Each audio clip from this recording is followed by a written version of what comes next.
Olá, bem-vindas e bem-vindos a mais uma análise aqui do Deep Dive. Hoje, o material que a gente tem na mesa é bem pesado, mas absolutamente necessário. A gente vai mergulhar num ensaio do Sérgio Botton Barcelos, que saiu agora, dia 15 de dezembro de 2025. E ele tenta responder uma pergunta que não quer calar, né? Por que o Brasil continua falhando tanto em proteger as mulheres do feminicídio? Exato. O ponto de partida do autor são esses casos brutais que chocaram todo mundo nas últimas semanas e também as manifestações gigantescas que vieram depois. E a análise dele vai fundo, não fica só no superficial, na notícia do dia, sabe? Tenta conectar os pontos, a violência, a resposta das ruas e, o que é principal, a inércia do Estado. Entender o seguinte: com tanta gente na rua, com tanta indignação, por que o Estado parece não dar uma resposta à altura? Onde é que a coisa emperra? Vamos mergulhar nisso? E o autor não alivia, né? Ele já começa jogando a gente de cara na realidade. Lembra do caso de São Paulo? A mulher de 31 anos, atropelada e arrastada pelo ex-companheiro. Ela sobreviveu, mas perdeu as duas pernas. E em Goiás, uma garota de 19 anos morta a facadas. E a lista que ele traz no artigo é longa. Rosiliane Barbosa, Tatiane Corrêa dos Santos, Jane Oliveira, Maria das Vitórias da Silva. São nomes, são histórias de todo o país. E o primeiro soco no estômago que a análise dá é justamente mostrar que isso não é uma série de acidentes. Não são crimes passionais isolados. Existe um roteiro macabro que se repete. Um padrão. Um padrão. Em 8 de cada 10 casos, o assassino é o parceiro ou o ex-parceiro. E quase sempre a história já vinha de antes. Ameaças, agressões, denúncias. Muitas delas tinham até medida protetiva, né? Muitas. E essa medida na prática não protegeu em nada. É isso que é desesperador. A mulher segue o protocolo, ela vai na delegacia, ela pede ajuda e, mesmo assim, o fim é o mesmo. Exatamente. O autor diz que cada um desses casos, por mais particular que seja na sua brutalidade, expõe a mesma chaga social. É como se o sistema de proteção fosse tipo uma peneira cheia de furos, e a mulher cai por esses buracos. O resultado a gente já sabe qual é. E essa sequência de tragédias fez a sociedade explodir. A análise descreve muito bem as manifestações de 7 de dezembro. Foram atos em 90 cidades, 20 estados. A imagem que ele pinta da Avenida Paulista é muito poderosa. 9.000 pessoas, um mar de cruzes no chão em frente ao MASP. Sim, e todo mundo gritando nenhuma menos. Aquilo virou um grande memorial a céu aberto. E isso se repetiu no país inteiro. Em Brasília, mesmo com chuva, o pessoal foi, Salvador, Recife, Porto Alegre. O que a fonte destaca, e eu acho muito importante, é como a dor individual das famílias, dos coletivos feministas, se transformou numa força política coletiva, ocupando a rua e exigindo respostas. Certo. Então a gente tem a sociedade se mobilizando, indo para a rua. A resposta natural seria o governo agir com força, certo? Mas é aí que a análise de Barcelos fica realmente sombria. Fica, porque ele usa essa comoção toda para mostrar que o problema é muito mais fundo do que parece. Ele traz um dado do Fórum Brasileiro de Segurança Pública que é um absurdo. Uma mulher é assassinada no Brasil a cada 7 horas por ser mulher. A cada 7 horas... A cada 7 horas. E o assassinato, ele argumenta, é só a ponta do iceberg. É o ato final de um processo que envolve controle, assédio, violência psicológica, dependência financeira. E a análise mostra algo que é fundamental. Essa violência não é, digamos, democrática. Não atinge todo mundo da mesma forma, né? De jeito nenhum. O autor usa um conceito-chave para explicar isso, a interseccionalidade. Basicamente, a violência de gênero bate de um jeito muito mais brutal, dependendo da sua cor, da sua classe, de onde você mora. E os dados que ele cita do Anuário de Segurança Pública não deixam dúvida. 63,6% das vítimas são mulheres negras, são também, na maioria, jovens, pobres e de periferias, onde o Estado mal aparece, sabe? A violência de gênero, então, se junta com o racismo e com a desigualdade social. Vira uma armadilha quase perfeita. Entendi.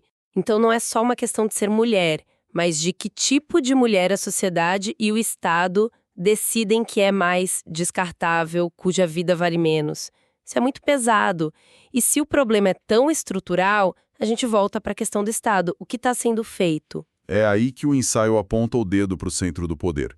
A tese do Barcelos é que o subfinanciamento das políticas para as mulheres não é um erro técnico, não é falta de planilha, é uma decisão política. Ele lista as estruturas que deveriam funcionar. Casas da Mulher Brasileiras, centros de referência, as delegacias especializadas. Todas elas, segundo ele, operam com orçamentos pífios. E ele traz números sobre isso, né? Porque falar que o orçamento é baixo é uma coisa, mas os valores concretos, eles costumam ser ainda mais chocantes. Completamente. E os números de 2024 que ele levanta são, inacreditáveis. A Lei Orçamentária Anual previa 119,4 milhões de reais para o enfrentamento à violência de gênero. Ok, parece bastante dinheiro. Parece. Mas o valor que foi de fato executado, ou seja, o dinheiro que realmente saiu do cofre para virar política pública, foi de apenas 18,7 milhões. Peraí, deixa eu processar isso. De quase 120 milhões previstos, só 18 milhões foram gastos. Isso não dá nem 20% do total. É um corte brutal. É um abismo? Mas alguém poderia argumentar que, bom, não é uma decisão política deliberada, mas só um reflexo da crise fiscal, do arcabouço. O autor rebate isso? Rebate. Ele reconhece, sim, que o arcabouço fiscal e as emendas parlamentares apertam o cinto de todo mundo. Mas a questão que ele levanta é sobre prioridades. Na hora de distribuir o pouco que tem, para onde vai o dinheiro? A análise sugere que as pautas de gênero e raça são sempre as primeiras a serem sacrificadas. É uma escolha de quem tem a caneta na mão. E quem tem essa caneta? A análise entra nessa dinâmica de poder. Entra, e de um jeito bem provocador. Barcelos usa o conceito de pacto narcísico branco. Nome forte. O que significa? É um nome forte, mas a ideia é relativamente simples. Ele descreve uma espécie de aliança informal, não dita, entre homens, na maioria brancos, técnicos, burocratas, que ocupam os altos cargos do governo. Mesmo com um discurso progressista, na prática eles mantêm uma lógica de tutela. Tutela, tipo, a gente sabe o que é melhor pra vocês, mulheres, então deixem que a gente resolve. Exatamente isso. É como se dissessem, confiem na gente, estamos cuidando disso. Mas na hora H, na hora de liberar o dinheiro de verdade, de dar poder real, a torneira fecha. E o resultado prático, segundo o texto, é que o Ministério das Mulheres, por exemplo, vira uma pasta mais simbólica do que efetiva. Ótica para propaganda, mas sem força para mudar a realidade na ponta. E isso acontece mesmo com mais mulheres em cargos de poder, ele menciona isso? Sim, e esse é um ponto sutil e muito importante. Houve um aumento de mulheres em cargos de comissão, o que é ótimo. Mas a fonte ressalta que são, em sua maioria, mulheres brancas e que a estrutura de poder que controla o orçamento, ela continua sendo masculina. Então você tem mais rostos femininos, mas a lógica de quem decide o que é prioridade não muda. Certo, então o problema começa lá em cima, na falta de dinheiro, de vontade política. Mas vamos descer para a ponta do sistema. Quando uma mulher consegue, apesar de tudo, buscar ajuda, o que acontece? A gente tem a impressão de que existe a Lei Maria da Penha, as delegacias. O que o autor diz que acontece quando a mulher chega lá? A análise descreve um cenário desolador também nesse nível. A primeira barreira, muitas vezes, é o próprio atendimento. O texto fala em revitimização. Revitimização. A mulher chega fragilizada, com medo, e encontra um agente que duvida da história dela, que pergunta, mas o que você fez para ele ficar tão bravo? Ou que pressiona para reconciliar com o agressor. Inacreditável. Quer dizer, a pessoa cria coragem para denunciar, para romper um ciclo de violência, e a primeira porta que ela bate na cara é a do próprio agente do Estado. Exato. A fonte aponta uma falha grave na formação policial. Faltam treinamentos consistentes sobre gênero, sobre direitos humanos, sobre como acolher uma vítima. O resultado é uma abordagem fria, burocrática ou, no pior dos casos, hostil. E para piorar, o número de delegacias especializadas, as DEANs, é minúsculo perto da demanda. E as que existem muitas vezes funcionam em horário comercial, com equipe reduzida. Violência doméstica não tem hora para acontecer, né? É um sistema que parece desenhado para falhar. Mas e no Congresso? no legislativo. Alguma coisa avança por lá? E aí a análise mostra um paradoxo interessante. Por um lado, sim, há avanços. O autor dá crédito à bancada feminina, que cresceu e hoje tem 91 deputadas. Elas têm conseguido aprovar projetos importantes, leis que ampliam mecanismos de proteção, que criam protocolos de atendimento como não é não. Então, pelo menos ali as coisas parecem estar andando. Parecem, mas, e esse é um mas gigante, a mesma Câmara que aprova isso é o palco de uma ofensiva conservadora brutal. Enquanto a bancada feminina luta por mais proteção, a chamada bancada BBB, Boi, Bala e Bíblia, trabalha ativamente para restringir direitos. O exemplo mais claro é a tentativa constante de criminalizar o aborto até nos casos que já são permitidos por lei. Então é um cabo de guerra. Um taço para frente na lei de proteção, 2 para trás em direitos fundamentais. Perfeito. A conclusão da análise sobre o legislativo é essa.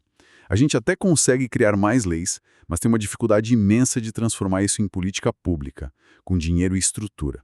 E, ao mesmo tempo, rola um retrocesso em outras áreas. E a análise não para na falha do Estado. O autor conecta tudo isso a um fenômeno que está acontecendo agora, online, e que é assustador: a cultura Red Pill. Essa conexão que o autor faz com o mundo digital é uma das partes mais perturbadoras da análise.